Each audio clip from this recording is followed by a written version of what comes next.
Assalamualaikum semuanya. Apa kabar kalian? Semoga dalam keadaan sehat dan dilancarkan rezekinya oleh Allah. Amin ya robbal alamin. Dikisahkan pada suatu hari terdengar kabar bahwa di sebuah desa ada makam keramat yang diyakini bisa memberikan keberuntungan bagi siapa saja yang berziarah ke sana. Warga dari berbagai tempat berdatangan, membawa sesajen dan memanjatkan doa, berharap keberuntungan atau rezeki yang berlimpah. Namun, Abu Nawas merasa ada yang aneh dengan makam itu. Makam ini tiba-tiba jadi terkenal, padahal dulu tidak pernah ada orang bicara soal itu, pikirnya. Karena penasaran, Abu Nawas memutuskan untuk menyelidiki lebih dalam. Pada malam hari saat suasana sudah sepi, Abu Nawas datang ke makam tersebut, ditemani beberapa warga yang juga curiga. Mereka membawa lentera untuk penerangan. Sesampainya di sana, Abu Nawas melihat banyak sesajen yang ditinggalkan. Dia mengamati makam itu dengan seksama, lalu menemukan sebuah tanda yang janggal. Tanah di sekitar makam tampak lebih longgar, seolah-olah baru saja digali. Ini tampaknya makam yang baru dibuat, pikir Abu Nawas. Dia lalu punya ide untuk membongkar rahasia makam itu di depan warga. Esok harinya, Abu Nawas mengumpulkan warga desa dan berkata, "Saudara-saudara, saya mendapatkan wangsit tadi malam. Saya mendapat firasat bahwa penghuni makam ini bisa berbicara kepada kita, asalkan kita menggali sedikit tanah di makam ini." Warga yang penasaran pun mulai ramai. "Benarkah Abu Nawas? Bisakah kami mendengar suaranya?" Abu Nawas mengangguk penuh keyakinan. "Tentu saja, tapi semua harus hening dan hormat." Dengan perlahan, Abu Nawas mulai menggali makam itu sedikit demi sedikit. Dan akhirnya muncullah sesuatu yang mengejutkan. Di dalamnya hanya ada beberapa batu besar dan kayu lapuk. Tidak ada jenazah atau tanda-tanda yang menunjukkan makam itu nyata. Warga yang melihatnya terkejut dan mulai saling berbisik. Abu Nawas tertawa kecil dan berkata, "Inilah bukti bahwa makam ini hanyalah tipu muslihat. Tidak ada orang yang dimakamkan di sini. Hanya ada batu dan kayu yang dijadikan makam palsu." Seorang warga yang merasa tertipu berteriak, "Siapa yang berani membuat makam palsu ini dan menipu kami semua?" Abu Nawas hanya tersenyum dan berkata, "Orang yang membuat makam ini mungkin hanya ingin mencari keuntungan dari ketidaktahuan kita. Ingatlah, kita harus selalu berpikir jernih dan tidak mudah percaya pada hal-hal yang tidak kita pahami." Warga pun merasa malu dan tertawa menyadari kekonyolan mereka sendiri. Sejak saat itu, mereka tidak lagi mudah tertipu oleh cerita-cerita mistis tanpa bukti. Dan makam palsu itu dibiarkan terbengkalai sebagai pengingat untuk selalu waspada. Sementara itu, Abu Nawas pulang dengan hati puas, merasa berhasil membantu warga dengan cara yang lucu dan penuh pelajaran. Kisah selanjutnya.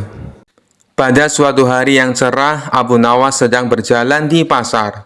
Ia baru saja menerima hadiah sebotol minuman dari seorang pedagang yang sangat menghormatinya karena kecerdasannya.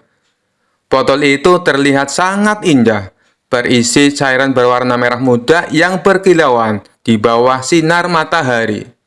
Abu Nawas yang penasaran sambil tersenyum berkata pada dirinya sendiri, "Minuman ini terlihat sangat menggoda, apa salahnya mencicipinya sedikit?"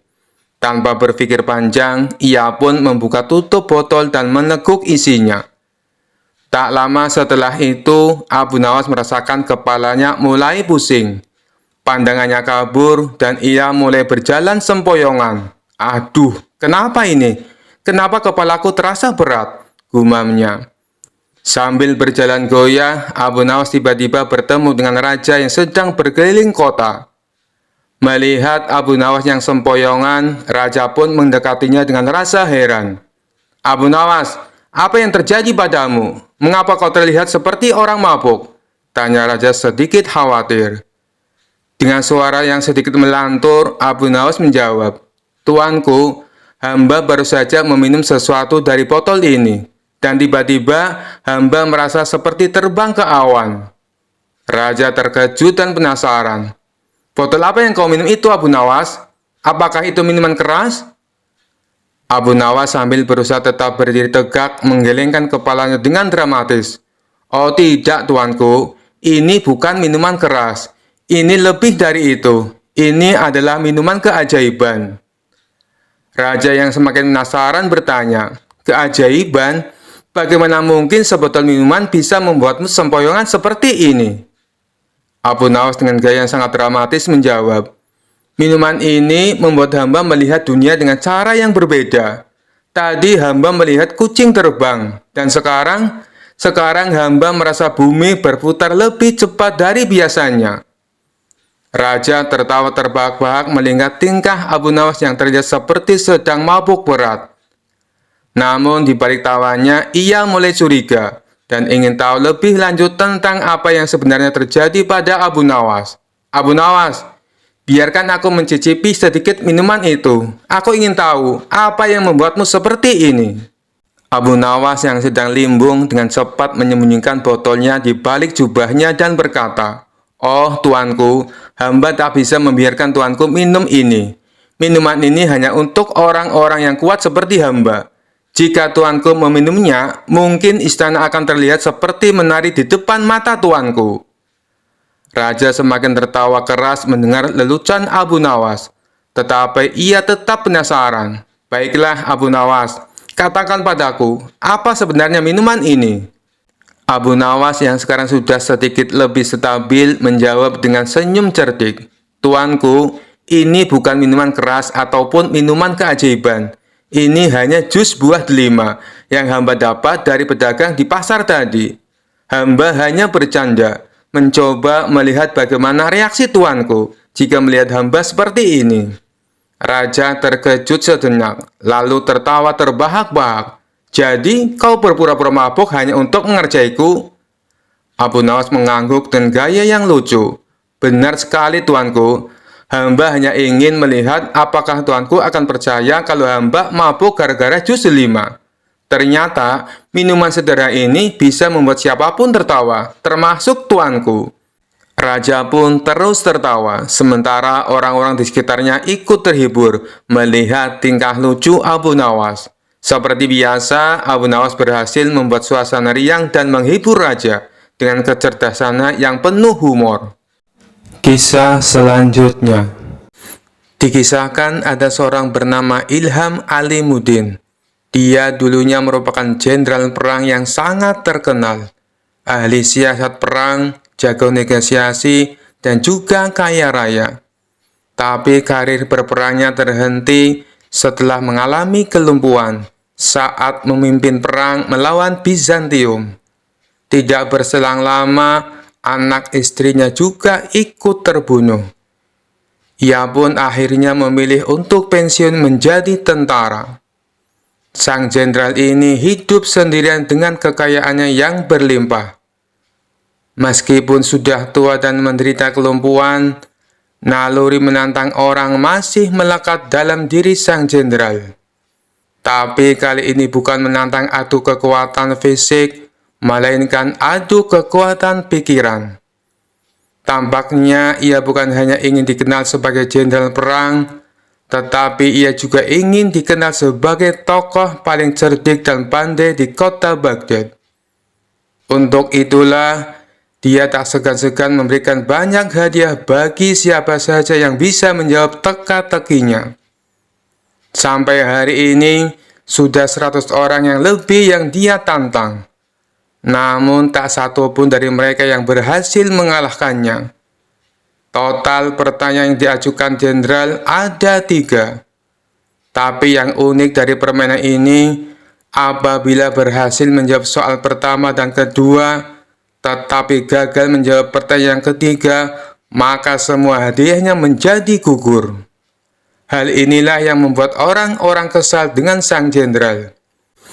"Aku kesal dengan sang jenderal yang lumpuh itu," kata seseorang kepada kawannya. "Pertanyaan pertama dan kedua berhasil aku jawab dengan benar. Tapi pas pertanyaan ketiga, dia tanya, siapakah malaikat yang menyiksa manusia? Langsung saja aku jawab malaikat Malik. Dia bilang jawabanku itu katanya salah. Loh, bukannya jawabanmu itu benar? Tanya kawannya heran. Kamu juga salah. Aku kira kamu pintar. Yang benar itu malaikat Zabaniyah. Malaikat-malaikat hanya penjaga neraka. Timpal orang tersebut kepada kawannya. Suatu hari, datanglah seorang pemuda ke rumah sang jenderal. Pemuda ini sangat terkenal pandai dan cerdik di kotanya. Ia menerima tantangan sang jenderal untuk menjawab teka-tekinya. Namun, seperti tamu-tamu yang lainnya, pemuda itu gagal mengalahkan sang jenderal. Karena kesal dan kecewa, pemuda itu pun berkata, "Wahai jenderal, apakah Tuan berani menantang Abu Nawas?" "Wah, ide bagus itu. Sampaikan kepada Abu Nawas, saya menantang dia." Maka pergilah pemuda itu ke rumah Abu Nawas dan menyampaikan tantangan tebat dari sang jenderal. Sementara sang jenderal menyiapkan materi yang lain dari biasanya. Bisa dibilang kali ini teka-tekinya sangat sulit dipecahkan. Itu karena mengingat reputasi Abu Nawas adalah pujangga yang cerdik dan mempunyai 1001 akal. Oleh karenanya, sang jenderal sangat berhati-hati dan tidak sembarangan dalam membuat pertanyaan. Esok harinya, datanglah Abu Nawas ke rumah sang jenderal. "Silakan masuk Abu Nawas," sambut sang jenderal kepada Abu Nawas. Ternyata sang jenderal telah menyiapkan hidangan untuk tamu istimewanya itu. Setelah selesai makan dan minum, sang jenderal tanpa basa-basi mengutarakan niatnya. "Begini Abu Nawas, saya ada 3 pertanyaan untuk kamu. Kalau kamu bisa menjawabnya, dan ini khusus untuk kamu, hadiahnya akan saya tambah 2 kali lipat. Bukan 100.000 dirham, tetapi 200.000 dirham." Abu Nawas langsung terperanjat dengan hadiah yang ditawarkan oleh sang jenderal. "Namun ada syaratnya Abu Nawas. Kalau kamu tidak bisa menjawab semua pertanyaanku, sebagai hukumannya kamu harus berpidato di depan umum. Kalau aku adalah orang yang paling pintar di kota Baghdad," ucap sang jenderal kepada Abu Nawas. Tanpa menunggu lama, Abu Nawas langsung mengiyakan tawaran sang jenderal. "Baiklah Abu Nawas, sekarang kita mulai saja," sahut sang jenderal. "Tapi sebelumnya tutup matamu dengan kain ini, dan engkau harus menggendongku karena aku akan mengajakmu ke suatu tempat." Maka dengan mata tertutup kain, Abu Nawas menggendong sang jenderal. Kemudian, sang jenderal mengajak Abu Nawas ke tempat peternakan unta miliknya, di mana tempat itu tidak pernah dimasuki oleh orang lain. "Berhenti Abu Nawas," kata sang jenderal. "Pertanyaan pertama, katakan apa yang ada di hadapanmu," tanya sang jenderal. "Ini gila, mana mungkin saya tahu dengan keadaan mata tertutup," pikir Abu Nawas. Tapi dengan cekatan, Abu Nawas langsung menjawab, "Di depan saya ada peternakan unta, Tuan Jenderal." Sang jenderal pun kaget. Bagaimana mungkin Abu Nawas bisa tahu? Padahal peternakan untanya tidak pernah dimasuki oleh orang lain. Mereka pun lalu melanjutkan perjalanan. Sang jenderal tetap digendong oleh Abu Nawas. 1 jam kemudian, sang jenderal berkata, "Berhenti Abu Nawas. Sekarang katakan padaku, apa yang ada di hadapanmu?" Sejenak Abu Nawas berpikir. Ia pun lalu menjawabnya, "Di depan saya ada sungai. Di sekitarnya ada pohon tin dan pohon zaitun," jawab Abu Nawas. Sang jenderal kembali dibuatnya kaget. Bagaimana mungkin Abu Nawas bisa menjawabnya dengan tepat? Dia pasti mempunyai ilmu sihir, pikir sang jenderal. "2 pertanyaan sudah kamu jawab dengan benar," ujar sang jenderal. "Mari kita lanjutkan perjalanan untuk pertanyaan terakhir," ajak sang jenderal.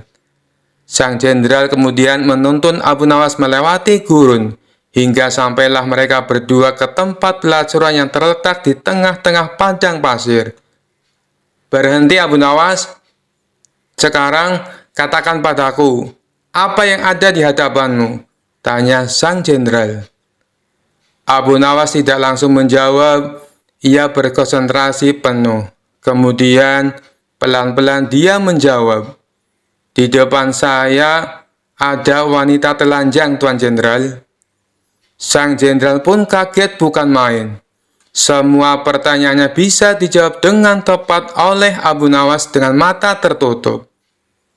Sesuai kesepakatannya, akhirnya esok paginya sang jenderal menyerahkan hadiahnya di depan istana dan disaksikan oleh Baginda Raja dan masyarakat. Tapi sebelum memberikan hadiahnya, sang jenderal berpidato menceritakan pengalaman mereka berdua. "Wahai Abu Nawas, saya masih penasaran. Bagaimana kamu bisa menjawab semua pertanyaanku, sedangkan kedua matamu tertutup kain?" tanya sang jenderal. "Itu mudah saja, Tuan Jenderal," jawab Abu Nawas. "Ketika Tuan mengajukan pertanyaan pertama, kaki saya menginjak kotoran unta. Dari situlah saya menebak kalau saya berada di peternakan unta." Baginda Raja tersenyum mendengar jawaban Abu Nawas, sedangkan sang jenderal hanya bisa geleng-geleng kepala. "Lalu dengan pertanyaan kedua, bagaimana kamu bisa menjawab dengan tepat?" tanya sang jenderal. Abu Nawas kembali menjawab, "Meskipun mata saya tertutup, tapi telinga saya bisa mendengar adanya suara air mengalir dan burung puyuh yang berkicau. Burung puyuh hanya mau makan biji-bijian buah tin dan zaitun. Sedangkan pohon tin dan zaitun hanya tumbuh di pinggiran sungai." Lagi-lagi Baginda Raja tersenyum. Sang jenderal dibuatnya terperangah dengan jawaban Abu Nawas. "Baiklah, semua jawabanmu itu masuk akal. Tapi kenapa kamu juga bisa menebak dengan tepat atas pertanyaan yang ketiga?" tanya sang jenderal penasaran. Dengan entengnya Abu Nawas menjawab, "Itu sangat mudah sekali, Tuan. Saat Tuan menyuruh saya berhenti, tiba-tiba saja saya merasakan ular Tuan bergerak-gerak di punggung saya." "Nut-nutan, Tuan Jenderal," jawab Abu Nawas sambil menahan tawa. "Dari situlah saya bisa mengetahui kalau di depan saya ada wanita telanjang." Spontan saja Baginda Raja ikut tertawa terpingkal-pingkal mendengarnya. Sedangkan sang jenderal hanya bisa tersenyum kecut menahan rasa malu. Kisah selanjutnya. Suatu hari, Raja kembali memanggil Abu Nawas ke istana untuk memberi perintah aneh lagi. Raja yang terkenal suka menguji kecerdikan Abu Nawas tersenyum licik dan berkata, "Abu Nawas, kali ini aku punya tugas sangat penting untukmu."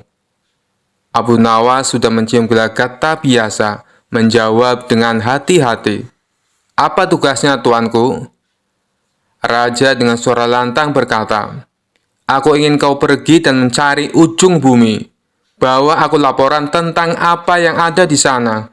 Jangan kembali sampai kau menemukannya." Abu Nawas yang tahu bahwa perintah ini jelas-jelas mustahil, pura-pura terkejut. Tapi seperti biasa, ia segera berpikir cepat.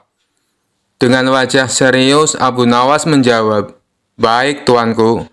Hamba akan mencari ujung bumi, tapi hamba butuh beberapa persiapan." Raja mengangkat alis penasaran. "Apa yang kau butuhkan kali ini, Abu Nawas?" Abu Nawas dengan tenang menjawab, "Karena perjalanan ini sangat jauh dan berbahaya, hamba butuh bekal yang cukup besar. Sekitar 100 unta penuh dengan makanan, minuman, dan persediaan lainnya. Selain itu, hamba juga butuh pasukan kecil untuk melindungi hamba dari bahaya selama perjalanan."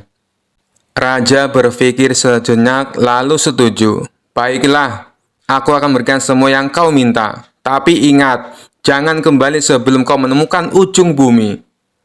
Abu Nawas tersenyum dan berjanji akan melakukan tugasnya dengan baik. Lalu ia segera memulai perjalanannya dengan 100 unta penuh bekal dan pasukan kecil yang menyertainya. Selama beberapa minggu, Abu Nawas dan rombongannya berkeliling kota, berpura-pura sedang dalam perjalanan jauh. Setiap hari, ia dan pasukannya beristirahat, makan enak, dan menikmati hidup. Sementara orang-orang di kota berpikir Abu Nawas sedang melakukan perjalanan untuk mencari ujung bumi. Setelah beberapa waktu, Abu Nawas merasa cukup.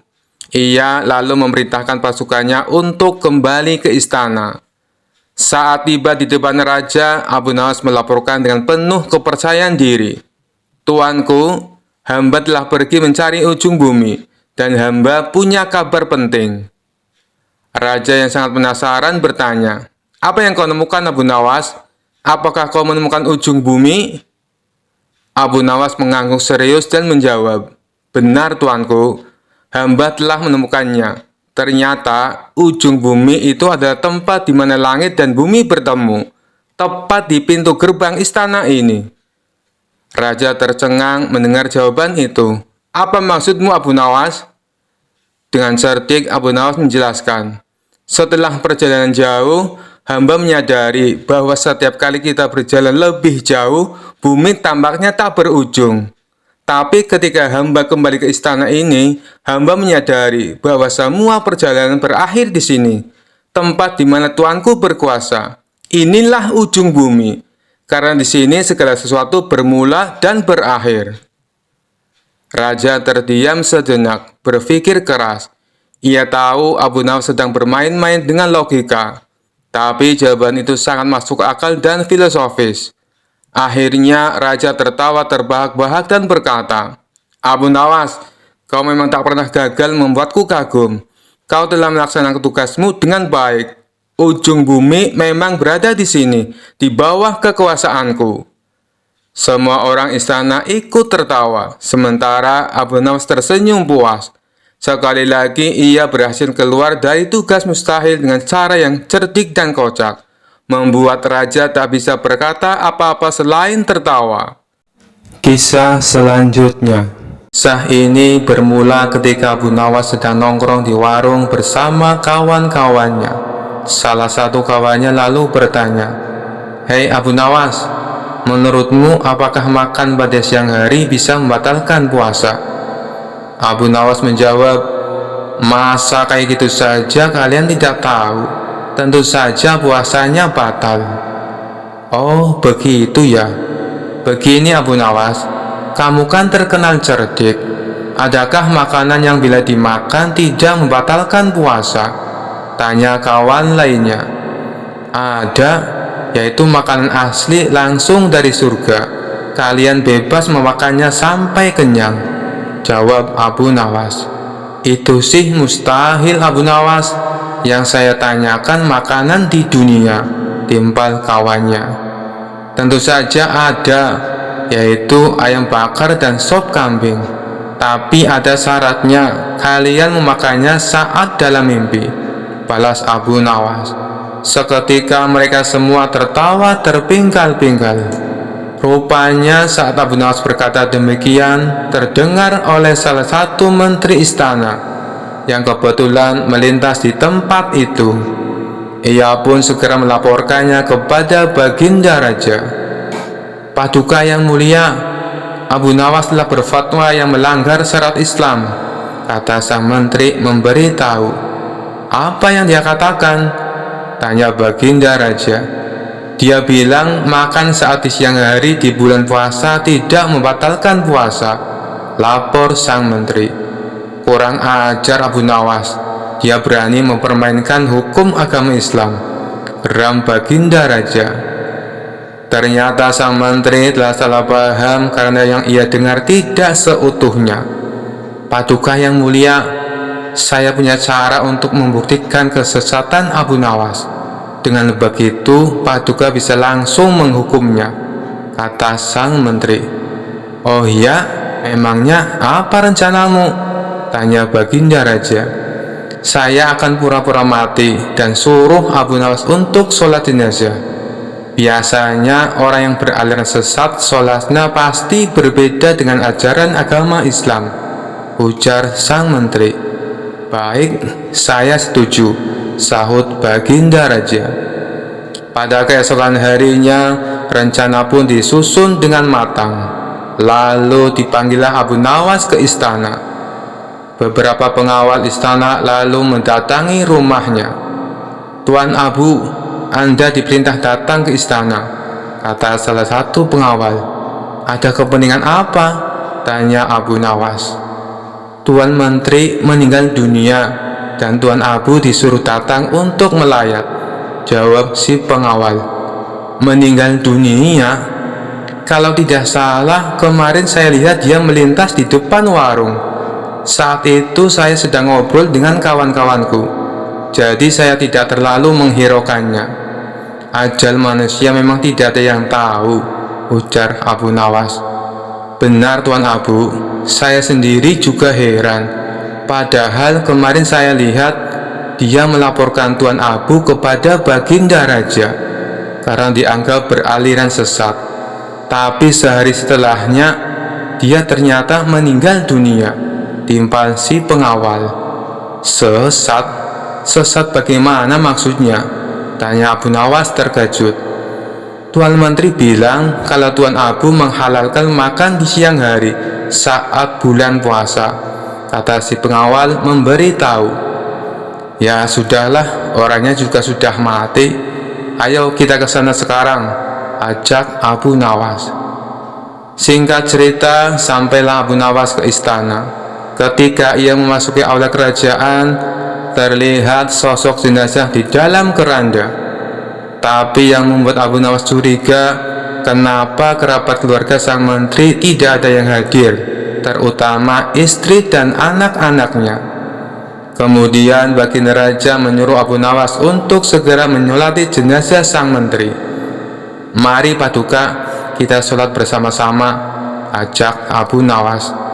"Kamu saja, aku sudah mensolatinya," tolak Baginda Raja. Ini tidak seperti biasanya. Padahal setiap kali ada pejabat istana yang meninggal dunia, Baginda Raja pasti sholat jenazah bersamaku, kata Abu Nawas dalam hati. Hal ini membuatnya semakin bertambah curiga. Pasti ada sesuatu yang tidak beres, pikir Abu Nawas. Akhirnya Abu Nawas pun sholat jenazah sendirian. Dan tiba-tiba saat ia sholat jenazah, Abu Nawas menambahkan ruku dan sujud. Setelah selesai menjalani sholat jenazah, Baginda Raja pun kemudian berkata, "Hei Abu Nawas, kenapa kau menambah ruku dan sujud? Itu menyalahi aturan agama." Dengan entengnya Abu Nawas membalas, "Saya tahu Paduka, tapi dosa menteri ini sangat banyak. Dosanya tidak akan terampuni kalau cara sholat jenazahnya biasa saja. Coba Paduka Raja pikirkan, dia telah memfitnah saya beraliran sesat, padahal dia tidak mendengarnya secara utuh." Kemudian Abu Nawas menjelaskan duduk permasalahan yang sebenarnya. Mendengar hal itu, Tuan Menteri yang berpura-pura mati langsung bangkit berdiri. "Kurang ajar kau Abu Nawas, justru kamu yang dosanya sangat banyak," bentak Tuan Menteri tak terima. "Lihatlah Paduka, jenazahnya hidup kembali," teriak Abu Nawas sambil berlari berpura-pura ketakutan. Sementara Baginda Raja spontan tertawa terpingkal-pingkal dengan ulah Abu Nawas ini. Kisah selanjutnya. Rumah Abu Nawas konon pernah didatangi Abu Jahil yang terkenal pelit. Ia lalu menjelaskan tujuan kedatangannya. Dia ingin meminjam 100 dinar. Tentu saja Abu Nawas terkejut mendengarnya. "Dari mana saya mendapatkan uang sebanyak itu?" kata Abu Nawas. "Tolonglah Abu Nawas, aku yakin kamu pasti ada. Pinjami aku selama sebulan," pinta Abu Jahil merengek. Awalnya Abu Nawas tidak mau mengabulkan permintaan Abu Jahil. Namun karena terus-menerus didesak, Abu Nawas tidak bisa menolak. "Tapi kamu janji ya, hanya sebulan," kata Abu Nawas mengingatkan.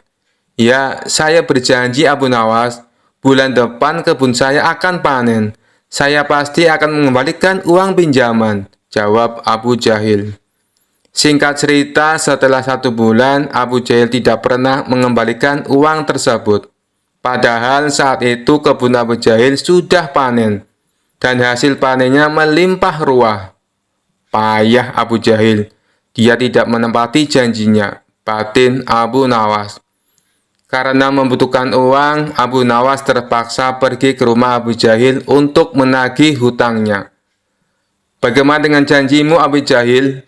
Katanya kamu akan mengembalikan uang itu dalam waktu sebulan, kata Abu Nawas. Abu Jahil menjawab bahwa dia tidak bisa membayar hutangnya. Ia beralasan bahwa uang hasil kebunnya digunakan untuk mengobati saudaranya yang sakit. Jangan khawatir Abu Nawas, saya pasti akan membayar bulan depan, kata Abu Jahil. Mendengar jawaban Abu Jahil, Abu Nawas sangat kecewa. Akhirnya dia pulang tanpa membawa uang sepeser pun. Beberapa hari kemudian, Abu Nawas mendengar kabar bahwa Abu Jahil sering mengundang teman-temannya untuk berpesta di rumahnya. Mendengar hal tersebut, Abu Nawas menjadi emosi. Kurang ajar. Katanya dia kekurangan uang, tetapi dia malah sering mengadakan pesta, gerutu Abu Nawas. Abu Jahil pasti tidak akan membayar hutangnya karena 1000 alasan. Akhirnya Abu Nawas mendapat ide untuk mengerjai Abu Jahil. Keesokan harinya, Abu Nawas pergi ke desa seberang untuk menemui sahabatnya. Dia mulai menyusun strategi dan meminta bantuan seorang teman. Setelah strateginya matang, Abu Nawas segera mendatangi rumah Abu Jahil. Mengapa kamu ke sini, Abu Nawas? Aku kan sudah bilang, jika mengembalikan uangnya itu bulan depan, kata Abu Jahil. Jangan salah paham, Abu Jahil. Aku ke sini bukan untuk menagih hutang. Aku ingin mengajakmu bertemu dengan orang pintar, jawab Abu Nawas. Ada perlu apa memangnya? Tanya Abu Jahil penasaran. Ini Abu Jahil, di desa seberang katanya ada dukun pesugihan yang bisa membuat kita kaya. Aku ingin mencobanya di sana, jawab Abu Nawas. Benarkah? Oke Abu Nawas, aku ikut. Aku juga ingin kaya, kata Abu Jahil kegirangan mendengar adanya tawaran dukun pesugihan tersebut. Singkat cerita, Abu Nawas dan Abu Jahil tiba di rumah dukun pesugihan tersebut. Setelah memanggil keduanya, dukun itu bertanya, "Apa yang kamu lakukan di sini?" Abu Nawas kemudian mengutarakan keinginannya agar ia ingin kaya tanpa bekerja. "Oh, itu mudah, tapi ada syaratnya," kata sang dukun. "Apa syaratnya?" tanya Abu Nawas. "Syaratnya harus ada yang dikorbankan. Tapi jangan khawatir, korbannya tidak harus dari keluarga. Orang lain juga bisa dikorbankan, tapi orang lain itu adalah orang yang terkait dengan hartamu," jawab sang dukun. "Apa maksudmu? Aku tidak mengerti," tanya Abu Nawas lagi. "Ya, misalnya siapapun yang berutang uang kepadamu, orang itu dapat digunakan sebagai korban, meskipun dia bukan anggota keluargamu," jawab sang dukun. "Bagaimana jika orang itu tidak mau?" tanya Abu Nawas. "Kamu tidak perlu meminta izin kepada orang tersebut. Nanti ia akan jadi korban tanpa ia sadari, dan tiba-tiba mati dengan mengerikan," kata sang dukun menjelaskan. "Oh, aku mengerti. Baiklah, aku setuju," jawab Abu Nawas sambil memandang Abu Jahil. Abu Jahil yang merasa dikorbankan langsung gemetaran. Dukun itu kemudian mengajari Abu Nawas mantra sebagai ritual. Tengah malam setelah kembali dari rumah dukun, Abu Nawas berkata di tengah jalan, "Abu Jahil, kamu tidak perlu mengembalikan hutang 100 dinar. Saya ikhlas." Mendengar hal itu, Abu Jahil langsung ketakutan. "Jangan Abu Nawas, saya akan mengembalikan uang kamu nanti. Tepatnya saat sampai di rumah saya. Nanti akan segera aku kembalikan," kata Abu Jahil dengan ketakutan. "Bukankah kamu kemarin mengatakan bahwa kamu kehabisan uang?" goda Abu Nawas. "Saya masih punya banyak uang, Abu Nawas. Aku sengaja berbohong padamu," kata Abu Jahil. Akhirnya Abu Jahal segera mengembalikan uang pinjamannya kepada Abu Nawas di hari itu juga, sejumlah uang 100 dinar. Setelah diselidiki, terungkap bahwa dukun yang didatangi Abu Nawas dan Abu Jahal adalah sahabat Abu Nawas. Taktik ini sengaja diatur oleh Abu Nawas dan kawannya tersebut agar Abu Jahal segera melunasi hutangnya. Cerdas sekali Abu Nawas. Kisah selanjutnya diceritakan Abu Nawas dan istrinya diundang oleh Baginda Raja untuk jamuan makan malam dalam rangka memperingati perkawinan emas sang raja. Karena diundang dalam acara itu, maka Abu Nawas dan istri tercinta yang cantik jelita mempersiapkan segala sesuatunya, mulai dari baju, perhiasan, dan harum-haruman. Kemudian Abu Nawas berkata kepada istrinya, "Istriku, hari ini kita harus tampil beda dari sebelumnya untuk menghargai undangan dari Baginda Raja. Berhias dan percantiklah dirimu, wahai istriku. Delima merahku yang cantik buat semua para tamu undangan dan raja terkesima." Mendengar pujian dari Abu Nawas, istrinya hanya tersenyum malu. Memang istrinya Abu Nawas terkenal dengan kecantikannya, tapi disembunyikan oleh cadar dan kerudung. Singkat cerita, Abu Nawas dan istrinya tiba di gerbang istana dan disambut oleh pengawal dan Perdana Menteri, kemudian diantar ke tempat perjamuan malam yang sudah dihadiri oleh para tamu undangan, termasuk Baginda Raja beserta keluarga kerajaan. Kemudian Raja langsung berdiri menyambut kedatangan Abu Nawas dan istrinya, serta mempersilahkan mengambil tempat di samping raja. Tanpa basa-basi dan panjang lebar, Baginda Raja membuka acara tersebut dan memberikan kata sambutan yang ringkas dan pendek. Acara makan malam pun dimulai. Karena acara makan malam diadakan di luar istana, tepat di aula pertemuan, sehingga angin malam yang sepoi-sepoi langsung bisa menerpa para tamu undangan. Acaranya meriah dan penuh canda tawa dari para tamu undangan. Tanpa diduga-duga, tiba-tiba cuaca mulai berubah dan angin mulai bertiup agak kencang. Tanpa disengaja, hembusan angin menerpa cadar dari istrinya. Hal itu membuat wajah istrinya Abu Nawas tersingkap dan terbuka. Para tamu undangan termasuk raja melihat wajah dari sang istri. Semua orang terkesima tanpa terkecuali. Raja pun terkagum-kagum dibuatnya. Dengan cekatan dan sigap, Abu Nawas menutup cadar istrinya yang terbuka tadi. Raja masih terkesima, dan dengan senyum kecil Raja berbisik halus ke telinga Abu Nawas, "Ternyata engkau menyimpan mutiara Baghdad, Abu Nawas." Kemudian Abu Nawas membalas bisikan Raja, "Justru karena mutiara, makanya saya sembunyikan dari tangan-tangan jahil yang tidak bertanggung jawab." Mendengar jawaban itu, wajah Baginda Raja berubah kemerah-merahan dan menahan malu. Singkat cerita, acara makan malam pun selesai.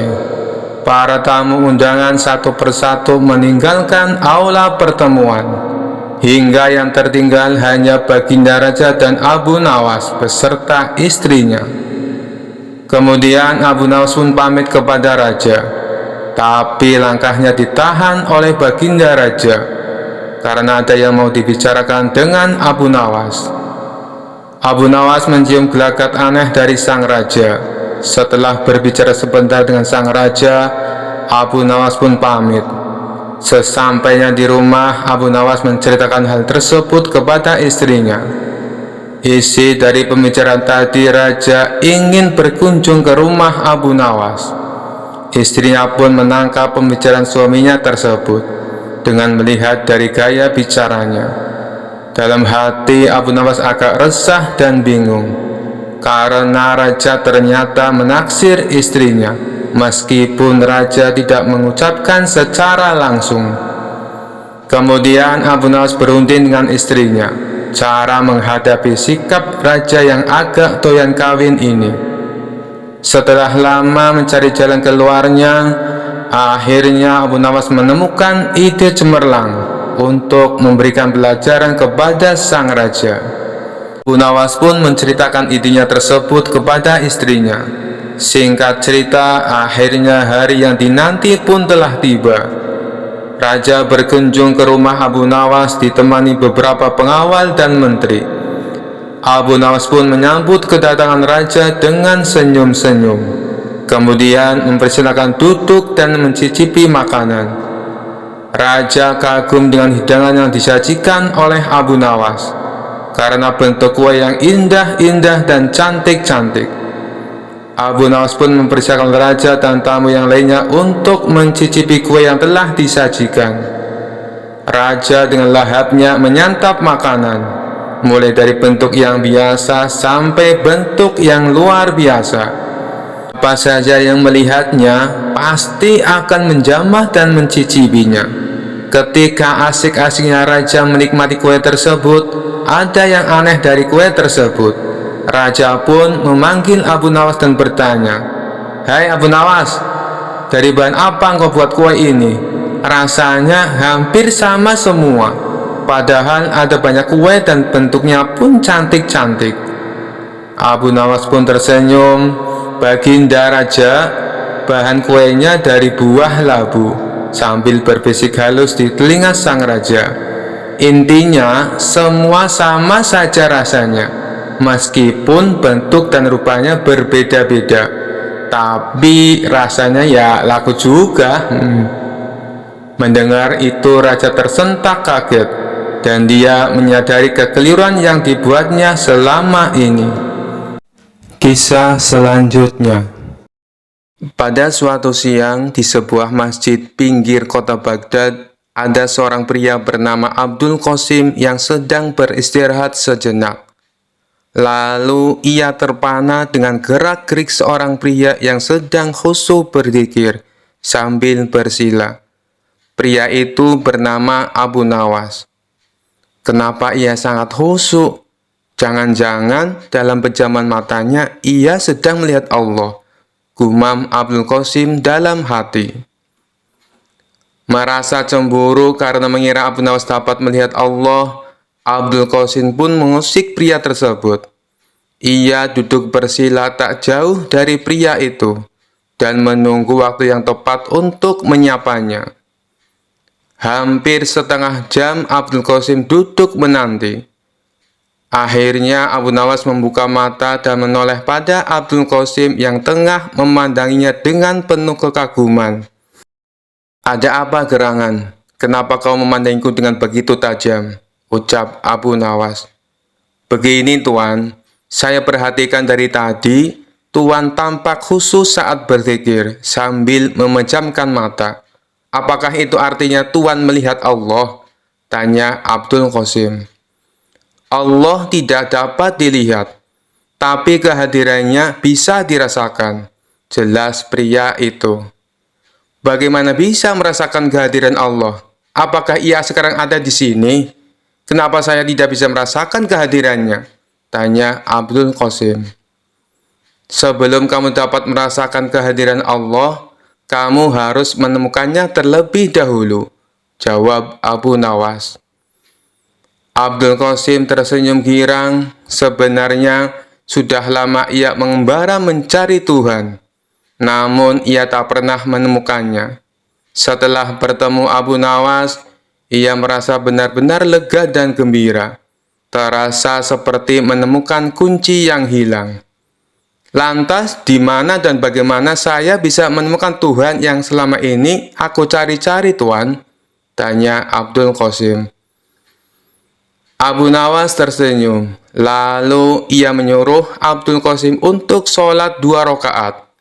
Jika sudah selesai, ia meminta Abdul Qasim untuk menceritakan apa yang dirasakannya. Setelah mendengarkan perintah tersebut, Abdul Qasim lalu menjalankan sholat 2 rakaat. Setelah itu, ia mengatakan apa yang dirasakannya kepada Abu Nawas. "Tuan, terus terang saja, selama sholat 2 rakaat, aku lebih banyak melamun," Jawab Abdul Qasim. Sebenarnya saya melafalkan semua bacaan sholat, tapi pikiran saya melayang kemana-mana. Saya juga memikirkan saat Tuhan sedang berzikir. Saya merasa cemburu, kenapa Tuhan bisa sangat khusus saat berzikir, sedangkan saya merasa sangat hampa. Jelas Abdul Qasim. Abu Nawas kembali tersenyum, kemudian ia membuat kesepakatan agar keduanya bertemu lagi di distrik Qomti untuk mengembara mencari Tuhan. Tentu saja Abdul Qasim menerima kesepakatan itu. Ia justru merasa bersemangat. 2 hari kemudian, Abu Nawas tiba di Qomti dengan beragam perlengkapan untuk perjalanan jarak jauh. Dirinya punya tekad untuk tak akan pulang dari perjalanan sebelum temannya Abdul Qasim menemukan Allah. Tak lama kemudian, datanglah Abdul Qasim dengan beragam perlengkapan pula. Mereka lalu melakukan perjalanan dengan mengendarai unta menuju pusat kota Baghdad. Kita akan berjalan ke pusat kota Baghdad. Di sana penuh keramaian, sehingga Allah pasti ada untuk mengatur peran-peran dari kehidupan manusia dan rezeki setiap orang. Namun, tampaknya tak semua orang bisa merasakan kehadiran Allah, seperti yang sekarang ini kamu alami, ucap pria cerdas itu kepada Abdul Qasim. Baiklah Tuan, aku siap melakukan perjalanan ini, jawab Abdul Qasim. Jarak antara Qomti dan pusat kota Baghdad sangatlah jauh. Di antara keduanya terbentang padang pasir yang gersang dan panas. Dalam perjalanan, tiba-tiba Abu Nawas mengatakan pada Abdul Qasim bahwa mereka nanti akan menjamak sholat untuk menghemat waktu. Temanku Abdul Qasim, untuk menghemat waktu, bagaimana kalau kita nanti melakukan sholat jamak takhir? Artinya, kita tidak hanya akan mengurangi jumlah rakaat sholat, tapi juga menggabungkan sholat duhur dengan sholat asar di satu waktu, yaitu di waktu sholat asar, ucap Abu Nawas. Tuan, mengapa kita tidak sholat jamak takdim saja? Jadi kita bisa menggabungkan sholat duhur dan asar bersamaan siang ini di padang pasir, tanya Abdul Qasim keheranan. Kenapa engkau lebih memilih sholat jamak takdim ketimbang jamak takhir, wahai temanku Abdul Qasim? Tanya Abu Nawas. Begini Tuan, saya hanya merasa khawatir bila sebelum asar, tiba-tiba kita dirampok penyamun dan mati dibunuh. Padahal kita belum sempat melaksanakan sholat duhur, jawab Abdul Qasim. Abu Nawas tersenyum lebar. Temanku Abdul Qasim, sholat itu sesungguhnya berasik-asik dengan Allah. Kiranya sholat tak boleh jadi beban. Sebenarnya tak hanya sholat, tapi semua syariat dalam Islam tak boleh manusia jadikan beban. Maka dari itu, ada baiknya jika tempat sholat itu nyaman dan mengasyikkan. Jika kita melaksanakan sholat di padang pasir yang panas sekali ini, bisa saja sholat kita kurang khusyuk dan tidak asyik, kata Abu Nawas sambil menginjak-injak pasir. Coba peganglah pasir-pasir ini, sangat panas. Jidatmu bisa saja melepuh jika kamu sholat di sini. Itu berarti sholat yang kamu laksanakan tak hanya jadi beban, tapi juga bisa membahayakan. Mari kita cari masjid di desa Kubedi atau Isbilya. Apabila sesuai perkiraanmu, kita dirampok dan dibunuh sebelum sampai desa itu, tak perlu khawatir. Yang penting kita sudah berniat untuk sholat duhur. Baru berniat saja, Allah pasti sudah tersenyum. Apalagi jika kita benar-benar melaksanakannya, imbuh Abu Nawas. Baiklah Tuan, saya paham sekarang, ucap Abdul Qasim sambil menganggukkan kepalanya. Setelah perbincangan tersebut, mereka lalu melanjutkan perjalanan. Tak lama kemudian, sampailah mereka di masjid di desa Isbilya. Mereka lalu bertemu dengan serombongan musafir yang berhenti di masjid dengan mengendarai unta mereka. Setelah Abu Nawas dan Abdul Qasim sholat, mereka mendapati bila rombongan musafir itu tidak ikut sholat.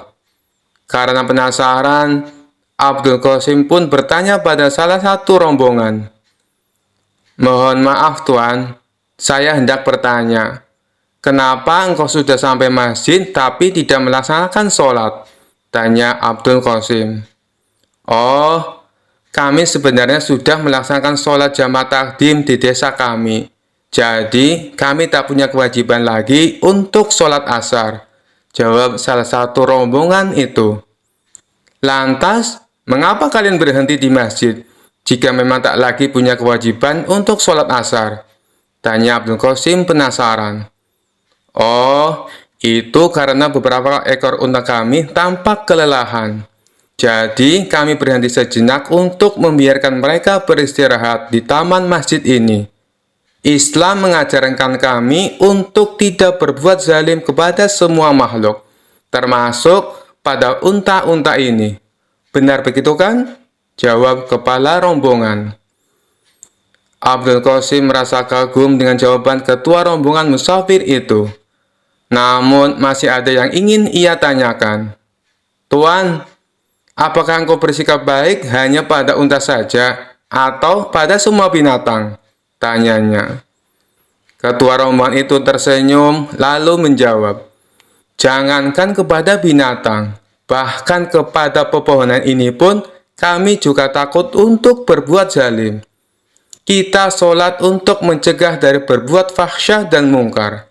Untuk apa kita sholat jika tetap berbuat kejahatan terhadap sesama makhluk ciptaan Allah?" Abdul Qasim semakin kagum dengan jawaban tersebut. Ia lalu pamit untuk melanjutkan perjalanan bersama Abu Nawas. Sepanjang perjalanan, ia tampak lebih tenang saat mengendalikan untanya. Sepertinya ia tengah berusaha mencerna kalimat yang diucapkan oleh ketua rombongan musafir tadi. Abu Nawas mengajaknya berbicara untuk memecahkan keheningan. "Tampaknya kau sedang berpikir sesuatu. Apa yang sedang kau pikirkan?" tanya Abu Nawas. Abdul Qasim sangat bersemangat dan sontak bertanya, "Sebenarnya, tadi saya mendengar kepala musafir menyebutkan kata fahsyah dan mungkar. Jujur saja, saya belum mengerti maksudnya, Tuan. Bolehkah saya meminta penjelasan pada Tuan?" "Oh, jadi itu yang membuatmu penasaran. Jadi, fahsyah adalah semua perbuatan buruk yang tidak mengakibatkan kerugian langsung kepada orang lain. Karena tak langsung memberikan dampak buruk, biasanya orang-orang tak segera bisa mengenali nilai-nilai buruk yang terkandung dalam fahsyah itu. Setelah itu, Allah akan memberikan pelajaran lewat agama," jelas Abu Nawas. "Agar hamba semakin paham, bisakah Tuan menyebutkan contoh fahsyah?" tanya Abdul Qasim antusias. "Contohnya saja perzinaan, meneguk minuman beralkohol, atau memakan makanan haram. Saat dua orang berzina, sebenarnya orang lain tak merasa dirugikan secara langsung, sebab tak ada korban jiwa akibat perbuatan mereka. Inilah mengapa nilai-nilai buruk dalam fahsyah tidak mudah dikenali oleh umat manusia."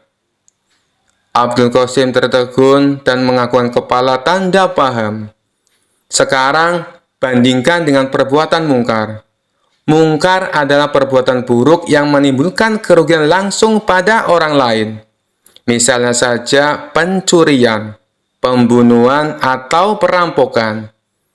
Karena semua itu berdampak langsung pada orang lain dan ada korban jiwa akibat perbuatan itu. Maka nilai-nilai buruk yang terkandung dalam perbuatan mungkar gampang sekali dikenali. Bahkan seorang ateis sekalipun percaya bila pembunuhan, perampokan, dan pencurian adalah perbuatan buruk," jelas Abu Nawas. Lelaki yang tengah mencari Tuhan itu pun merasa kagum dengan penjelasan dari tuannya. Hatinya berbunga, banyak sekali ilmu yang ia dapat dari perjalanan ini. Dari desa Isbilia, kedua penggemar itu melanjutkan perjalanan mereka ke pusat kota Baghdad. Selama 8 hari, mereka berjalan melewati padang pasir yang panas. Setelah melakukan perjalanan selama 13 hari, sampailah mereka di bibir kota Baghdad. Abu Nawas merasa heran karena sejumlah ruas jalan menuju pusat kota ditutup. Hampir 2 pekan melakukan perjalanan, pujangga ini tak tahu perkembangan berita. Mereka pun mencari-cari jalan agar cepat sampai di pusat kota Baghdad. Pada akhirnya, mereka pun berhasil sampai di pusat kota Baghdad. Ada ratusan ribu orang berkumpul di alun-alun karena hendak melaksanakan sholat. Rupanya, hal tersebutlah yang membuat sejumlah ruas jalan ditutup. Lalu Abu Nawas mengajak Abdul Qasim untuk ikut sholat berjamaah. Usai sholat, mereka menyaksikan sejumlah orang naik ke atas panggung, lalu satu persatu melakukan orasi. Beberapa orang berorasi menggunakan kalimat yang tak selayaknya diucapkan usai sholat. Abdul Qasim yang jarang berkunjung ke pusat kota Baghdad merasa terheran-heran menyaksikan pemandangan ini. Usai mendengarkan semua orasi, mereka melanjutkan perjalanan. Abu Nawas lalu bertanya pada Abdul Qasim, "Bagaimana? Apakah sejauh ini kamu sudah menemukan Tuhan?" "Belum sepenuhnya," jawab Abdul Qasim dengan nada suara agak sedih. "Bahkan sejujurnya, di alun-alun tadi saya merasa tidak sholat. Boro-boro saya menemukan Tuhan," imbuhnya. Abu Nawas tahu arah pembicaraan Abdul Qasim, tapi ia biarkan temannya itu meracau sendiri di atas panggung untanya. "Saya merasa barusan mengalami perbuatan mungkar," ucap Abdul Qasim meracau. "Kenapa bisa begitu?" tanya Abu Nawas. "Saat menuju pusat kota Baghdad, kita tadi benar-benar kesulitan mencari jalan. Karena beberapa jalan ditutup gara-gara ratusan orang mau sholat di tanah lapang. Padahal, sebelah lapangan itu ada masjid yang besar. Bukankah ini mirip definisi perbuatan mungkar yang Tuhan pernah jelaskan?" ucap Abdul Qasim. "Saya tak ingin buru-buru mengatakan yang mereka lakukan tadi itu adalah perbuatan mungkar. Siapa tahu mereka memang berniat untuk sholat berjamaah di tempat terbuka," ujar Abu Nawas. Dalam hati, Abu Nawas sebenarnya merasa senang karena temannya mulai menemukan pintu yang benar menuju Tuhan. Ia makin bersemangat menemani Abdul Qasim untuk menemukan Tuhan. Setelah 2 hari meninggalkan kota Baghdad, sampailah mereka di sebuah masjid kecil di pinggir gurun. Saat menambatkan unta di halaman masjid, mereka sadar bila bekal mereka telah habis. Lalu mereka pun bingung apa yang bisa dimakan di kampung kecil di tengah gurun seperti ini. Di tengah kebingungan, tiba-tiba datang sekelompok kafilah di masjid itu. Dari baju mereka yang kemal, mereka adalah kaum Badui miskin yang tampaknya tengah melakukan perjalanan jauh dan melelahkan. Usai menampatkan unta mereka, kepala kafilah itu menghampiri Abu Nawas dan Abdul Qasim untuk memberi salam. Setelah berbincang singkat, kepala kafilah itu tahu bila Abu Nawas dan Abdul Qasim sedang kelaparan. Tanpa basa-basi, kepala kafilah itu memberi mereka makanan. Awalnya Abu Nawas menolak karena ia melihat makanan itu sebenarnya juga bekal terakhir yang dibawa kafilah itu. Tapi setelah kepala kafilah itu maksanya, akhirnya Abu Nawas menerima makanan itu. Tanpa sadar, ia meneteskan air mata karena merasa terharu. "Kenapa Tuhan memberikan makanan ini pada kami? Padahal bekal Tuhan juga menipis. Sementara perjalanan Tuhan pasti masih jauh," tanya Abdul Qasim. "Saudara mungkin tak tahu, sebenarnya saya bukan mengurangi bekal makanan, tapi justru sedang menambahnya," jelas ketua kafilah. "Bagaimana bisa?" tanya Abdul Qasim bingung. "Ingatlah perkataanku, wahai saudaraku. Allah memerintahkan kita untuk bersedekah dalam kondisi sempit maupun lapang. Ia senang dengan apa yang kita kerjakan ini. Allah juga berjanji, Jika kita bersedekah, maka ia akan menganjarkan pahala sebanyak 700 kali lipat.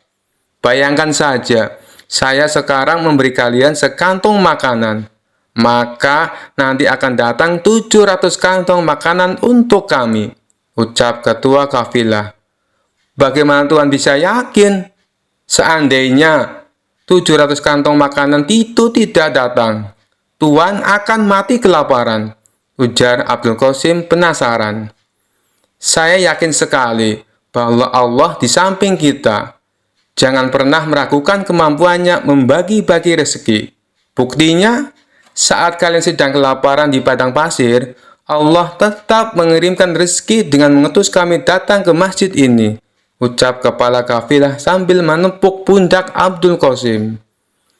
Lagi pula, jika Allah tidak memberikan 700 kantong makanan pada kami, pada nanti malam atau besok pagi hingga kami pun mati, saya lebih berbahagia lagi.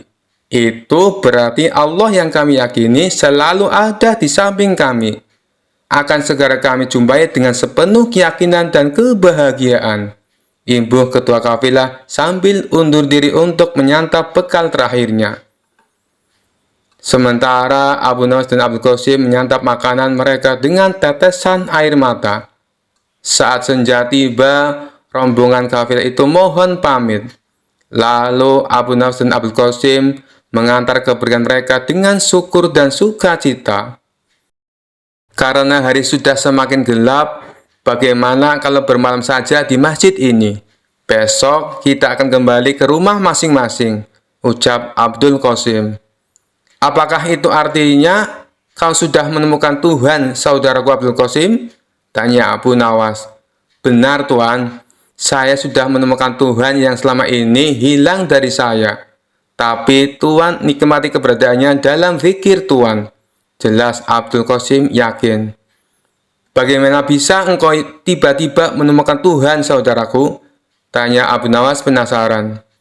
Sebenarnya, ketika hari pertama kita melakukan perjalanan, dan Tuhan berkata bahwa sholat harus mengasihkan dan tak boleh tersiksa menanggung beban, saya hampir menemukan Allah. Ia menurunkan syariat agama pasti untuk membahagiakan umatnya, bukan untuk mempersulit mereka, ucap Abdul Qasim. Kemudian, ketika kita bertemu dengan musafir yang peduli pada unta-unta mereka, saya sudah merasa semakin dekat dengan Tuhan yang saya cari. Lalu ketika saya tak merasa bahagia ketika sholat di alun-alun kota Baghdad, sesungguhnya saya merasa tengah diajarkan makna dan tujuan sholat yang sebenarnya. Imbuh Abdul Qasim. Abu Nawas hanya terdiam dan tersenyum. Wahai saudaraku, sore ini adalah puncaknya saya menemukan Allah. Bertemu dengan para kafilah membuat saya sadar bahwa tujuan dari sholat sesungguhnya adalah menjaga kemanusiaan. Tanpa pemberian mereka, mungkin kita malam ini akan mati kelaparan. Sholat yang mereka lakukan membuat mereka yakin kemanusiaan harus dijaga dimanapun mereka berada. Sekarang, saya semakin yakin mengapa Allah memerintahkan kita untuk sholat. Saya pun merasa Allah kini selalu berada di samping saya, karena saya meyakini hal itu, ujar Abdul Qasim. Abu Nawas tersenyum bahagia, ia bersyukur karena akhirnya saudaranya dapat menemukan Tuhan, yakni di hatinya. Mereka pun bermalam di masjid itu. Keesokan harinya, mereka berpisah untuk kembali ke rumah masing-masing. Abdul Qasim berterima kasih pada Abu Nawas karena telah menemaninya mencari Tuhan. Sekian dulu perjumpaan kita kali ini. Sampai bertemu lagi di kisah-kisah selanjutnya. Terima kasih yang sudah subscribe dan setia menonton channel ini. Wassalamualaikum warahmatullahi wabarakatuh.